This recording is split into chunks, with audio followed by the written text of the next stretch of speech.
ನಿಮ್ ಬಜೆಟ್ 50,000 ರೂಪಾಯಿ ಮೇಲಿದ್ದು ಈ ಫೋನ್ ನ 7 ವರ್ಷ ಯೂಸ್ ಮಾಡ್ತೀನಿ ಅಂದ್ರೆ ಮಾತ್ರ ಈ ವಿಡಿಯೋನ ನೋಡಿ. ಈ ಫೋನ್ ಬಂದ್ಬಿಟ್ಟು ಮೋಟೋರೋಲಾ ಸಿಗ್ನೇಚರ್ ಅಂತ. ಇದ್ರ ಡಿಸ್ಪ್ಲೇ ಬಗ್ಗೆ ಬಂದ್ರೆ 6.8 ಇಂಚ್ ಡಿಸ್ಪ್ಲೇ ಆಗಿರುತ್ತೆ, 165 ಹರ್ಟ್ಸ್. ಸೊ ಡಿಸ್ಪ್ಲೇ ಬಗ್ಗೆ ಟಾಪ್ ನಾಚು. ಇನ್ನ ಕ್ಯಾಮ್ರಾ ಬಗ್ಗೆ ಬಂದ್ರೆ 4 ಕ್ಯಾಮ್ರಾ ಎಲ್ಲ 50 mega pixel. Front camera 50 mega pixel, main sensor 50 mega pixel, ultra wide plus macro integrated 50 mega pixel, telephoto lens ಸಹ 50 ಮೆಗಾ ಪಿಕ್ಸೆಲ್. ಅಷ್ಟೇ ಅಲ್ಲ, ಎಲ್ಲ ಕ್ಯಾಮ್ರಾದಲ್ಲೂ 4K 60 FPS ಸಪೋರ್ಟ್ ಇದೆ. ಪ್ರೊಸೆಸರ್ ಬಂದ್ಬಿಟ್ಟು 8 Gen 5 3 ಮಿಲಿಯನ್ Antutu ಸ್ಕೋರ್ ಅಂದ್ರೆ 30 lakh Antutu ಸ್ಕೋರ್ ಬರುತ್ತೆ. And ಈ ಮೊಬೈಲ್ಗೆ ಈ processor more than sufficient.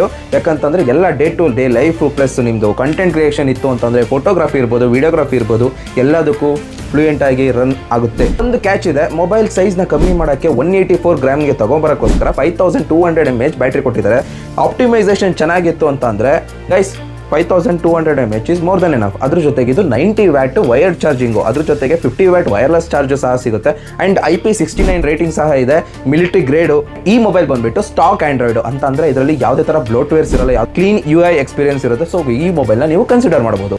So ನಿಮಗೇನು ಅನ್ಸುತ್ತೆ, ಈ ಮೊಬೈಲಲ್ಲಿ ಏನಾದರೂ ಇನ್ನೂ ಎಕ್ಸ್ಟ್ರಾ ಆ್ಯಡ್ ಮಾಡಬೇಕಿತ್ತು ಈ ಪ್ರೈಸ್ ರೇಂಜಿಗೆ ಅಂತ ಅನ್ಸುತ್ತಾ ಗೈಸ್? ಅಂಡ್ ಇದೇ ಥರ ಟೆಕ್ ಎಕ್ಸ್ಪ್ಲೋರ್ಗೋಸ್ಕರ ನಮ್ಮ ಟೆಕ್ ಪೇಜ್ನ ಫಾಲೋ ಮಾಡೋದಂತೂ ಮರಿಬೇಡಿ.